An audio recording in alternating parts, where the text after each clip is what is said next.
Okay, good morning students. Welcome on the platform of RPS online classes. Actually previous class में हम लोग ना resistances का जो सम है, ठीक है, उसमें हम लोग उसके इक्विवेलेंट रेसिस्टेंस का जो सीरीज कॉम्बिनेशन में जो वैल्यू आएगा उसे हम लोग फाइंड आउट किया था। अभी इस क्लास में हम लोग देखते हैं कि अगर वह कॉम्बिनेशन पैरेलल होगा तो कैसे फाइंड आउट करेंगे। एक्चुअली मैंने ये तुम्हें होमवर्क में दिया था, बहुत सारे स्टूडेंट किए भी, लेकिन ये सिर्फ वैसे स्टूडेंट के लिए रिपीट कर रहे हैं जिन्होंने नहीं किया है, बिकॉज यह तुम्हें ना एक्चुअली अल्टीमेटली तुमसे प्रूफ नहीं पूछता है, तुम यह फाइनली इसका सिर्फ रिजल्ट याद रखते हो तो उससे न्यूमेरिकल सॉल्व हो जाएगा, बट यह तुम्हें पता होना चाहिए कि इसमें कॉन्सेप्ट कौन सा यूज हो रहा है। ओके, तो आइए हम लोग देखते हैं अगर एक कॉम्बिनेशन कुछ इस तरीका से हो,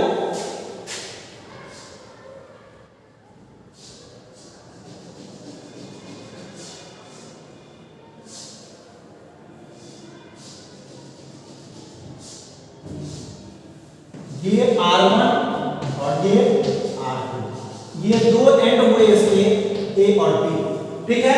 तुम्हें लिखने से अब तुम पहचान सकते हो इसके दोनों ही एक एंड यहाँ कॉमन है, एक एंड वहाँ कॉमन है, जिसकी वजह से यह किस तरह के कॉम्बिनेशन में है, यह पैरेलल कॉम्बिनेशन है। अब पैरेलल कॉम्बिनेशन के लिए देखिए इसका जो यह वोल्टेज सोर्स है, मैंने ये अब देखिए सीरीज में हम लोग देख रहे थे कि एक पॉजिटिव प्लेट से उस रेजिस्टेंस का एक प्लेट कनेक्टेड होता था और उसकी निगेटिव प्लेट से दूसरे रेजिस्टेंस का एक प्लेट कनेक्टेड होता था। बट यहाँ पर तुम्हें ध्यान देने योग्य बात क्या है कि यहाँ इस वोल्टेज सोर्स के पॉजिटिव प्लेट से दोनों ही रेजिस्टेंस के एक एंड कनेक्टेड है और इसके निगेटिव प्लेट से फिर उस दोनों रेजिस्टेंस का एक एंड कनेक्टेड है। मतलब यह दोनों के दोनों या जितने भी रेजिस्टेंसेस पैरेलल में होंगे वह इस वोल्टेज सोर्स के बीचों बीच कनेक्टेड होंगे। मतलब यह वोल्टेज ड्रॉप जितना R2 के लिए होगा उतना ही वोल्टेज ड्रॉप R1 के लिए होगा। मतलब यह कि उस कनेक्शन में, सीरीज कनेक्शन में जो हम लोगों ने देखा था करंट का वैल्यू कांस्टेंट होता था, फिक्स होता था, बट यहाँ पर पैरेलल कॉम्बिनेशन में वोल्टेज का वैल्यू फिक्स होगा। तभी तो देखते हो तुम्हारे घर में फैन है 220 वोल्ट, एसी है, फ्रिज है, सब कुछ है 220 से 240 वोल्ट, सब पे फिक्स करता है कितना ही वोल्टेज पे वर्क करेगा, नहीं तो सबके लिए अलग अलग पावर प्लांट से वोल्टेज बनवाना पड़ता है। समझ रहे हैं, पोटेंशियल डिफरेंस भी यूज करना पड़ता है। तो यहाँ एक चीज पैरेलल में क्या कांस्टेंट रहेगा, वोल्टेज कांस्टेंट रहता है। सीरीज में क्या कांस्टेंट होता है, करंट कांस्टेंट होता है, फिक्स्ड वैल्यू होता है। कांस्टेंट में मतलब हर कनेक्शन के लिए, हर डिवाइसेस के लिए अलग अलग हो जाएगा, लेकिन एक जो सर्किट हमने यहाँ जो बनाया इसमें अगर बात करें तो इसमें इसका जो पोटेंशियल डिफरेंस है एकदम कांस्टेंट है। क्लियरली समझ रहे हैं। अब आइए यहाँ पर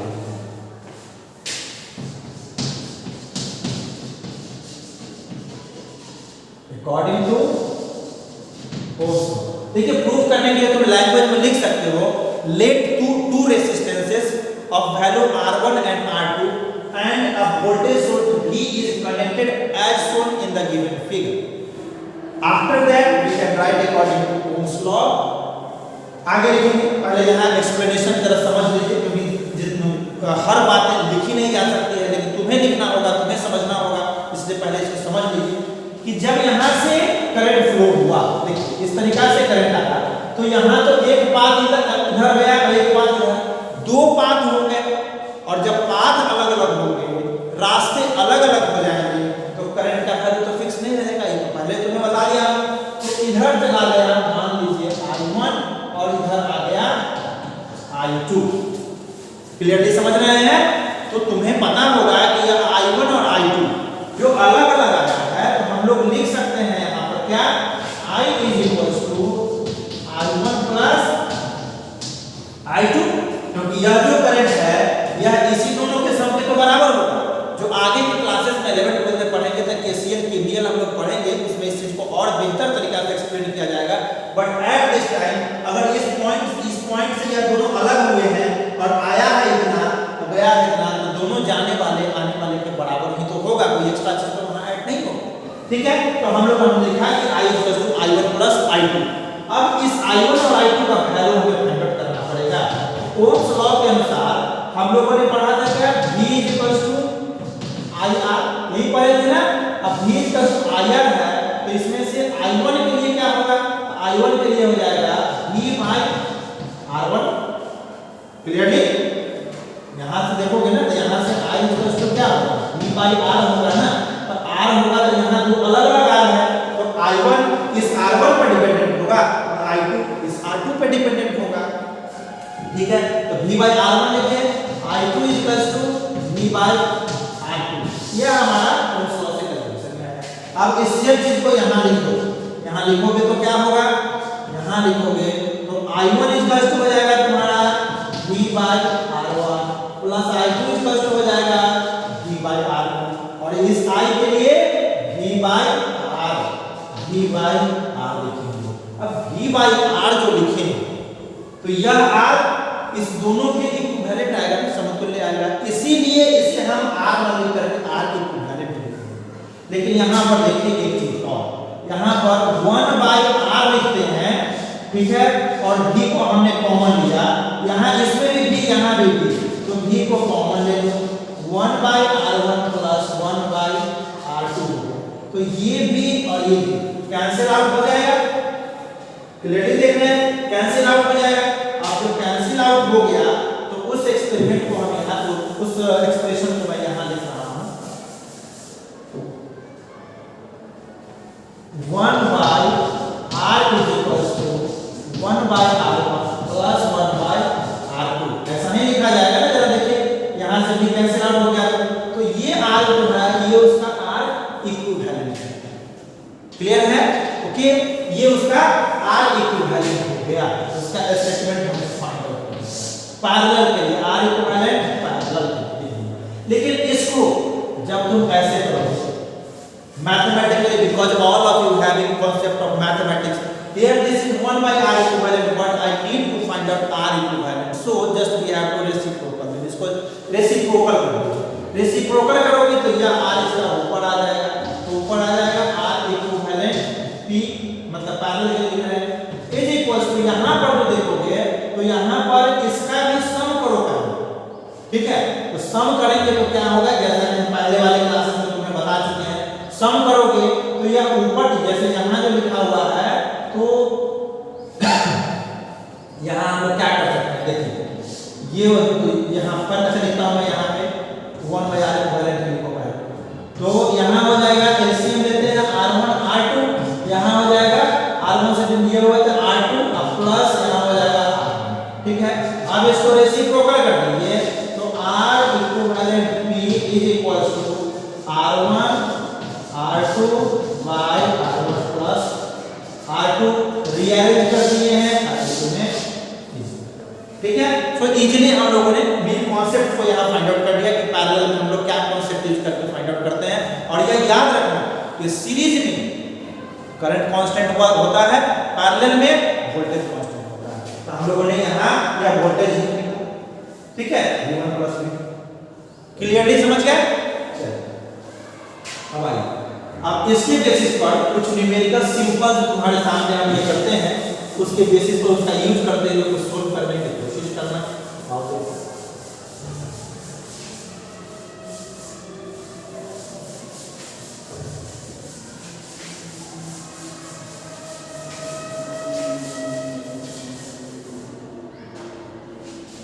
चलिए अब देखिए, जैसे सिंपल सा एक रेजिस्टेंस ये,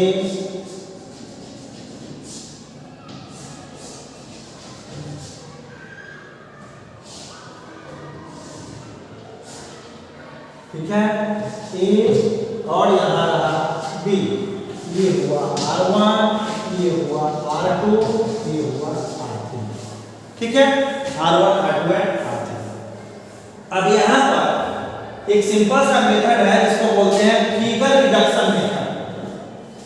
ये देखो यहाँ ये तो सिंगल रेजिस्टेंस है, तो इससे तो हमें कोई फर्क नहीं पड़ना है।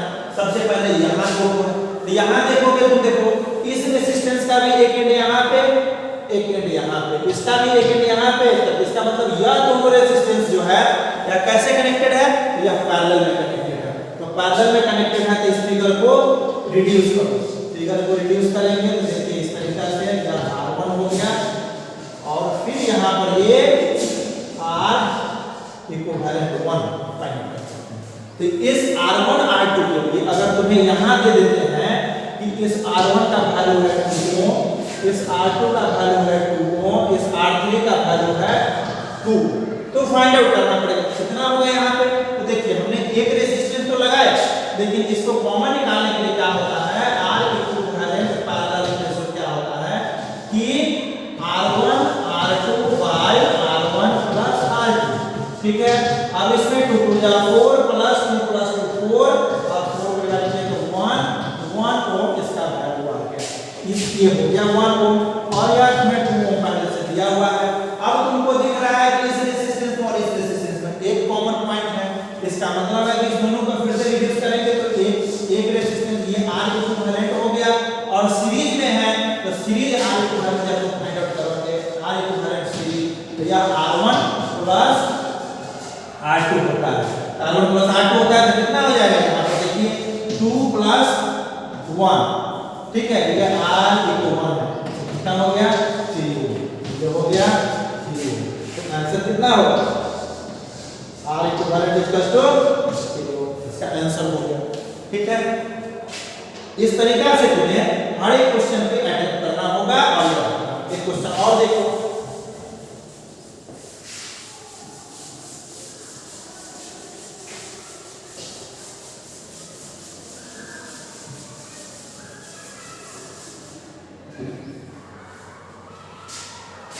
जैसे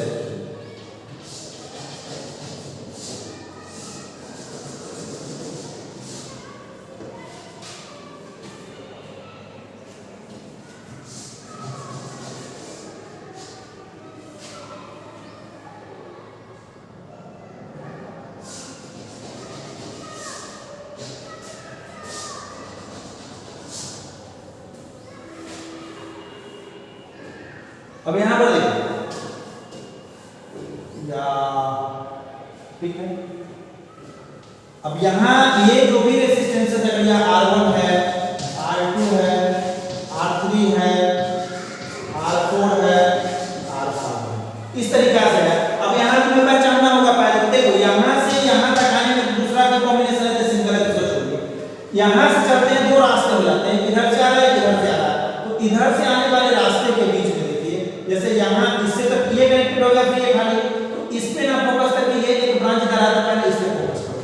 इस रेजिस्टेंस और ये रेजिस्टेंस दोनों यहाँ पर कनेक्टेड है, एक पॉइंट पे कनेक्टेड है, इसका मतलब है कि इस दोनों के बीच में एक कॉमन पॉइंट है, इसका मतलब है कि ये रेजिस्टेंस प्लस ये रेजिस्टेंस ये दोनों तुम्हारा सीरीज में है। सीरीज में है तो यहाँ हम इस दोनों को रिमूव कर दें, अगर ऐड करेंगे तो इस दोनों को हम लोग इस तरीका से बना सकते हैं, दोनों का एक इक्विवेलेंट निकाल सकते हैं, और एक इक्विवेलेंट कुछ इस तरीका से ऐसे हो जाएगा। अब देखिए फिर इस दोनों पॉइंट के बीच में ये रेजिस्टेंस और ये रेजिस्टेंस लग गया, तो ये रेजिस्टेंस लगा आपका था ये R6 हो गया। अब ये R6 को देखो तुम, तो ये दोनों यहाँ एक पॉइंट कॉमन, यहाँ एक पॉइंट, मतलब ये R6 और R4 जो है या फिर क्या है एक दूसरे के साथ पैरेलल में कनेक्टेड है। पैरेलल में कनेक्टेड है तो यहाँ से तुम इसको हटा सकते हो, और R पैरेलल का वैल्यू फाइंड आउट करोगे तो यहाँ पर यह R7 हो गया मान लो। अब R1 R7 R5 देखिए एक तीनों के साथ कैसे कनेक्टेड है, तो सीरीज में कनेक्टेड है। अब यहाँ हम फाइनली R इक्विवेलेंट निकालने के लिए क्या करोगे, R1 plus R7 plus R5 find करोगे, इसका वैल्यू आ जाएगा, ठीक है। तो इस तरीका से हम लोग डिफरेंट न्यूमेरिकल्स कंस्ट्रक्शन करके और इसको कंप्लीट करेंगे, जो आज हम तुम्हें एग्जांपल्स क्वेरी सेशन के लिए, मतलब इवनिंग टाइम के लिए हम तुम्हें कुछ क्वेश्चंस हम प्रोवाइड करेंगे, जिसे तुम सोल्व करके और हमें इवनिंग के टाइम पे पोस्ट कीजिए, फिर उसके आगे हम बढ़ते हैं। तब तक के लिए बस इतना ही, ओके, थैंक यू।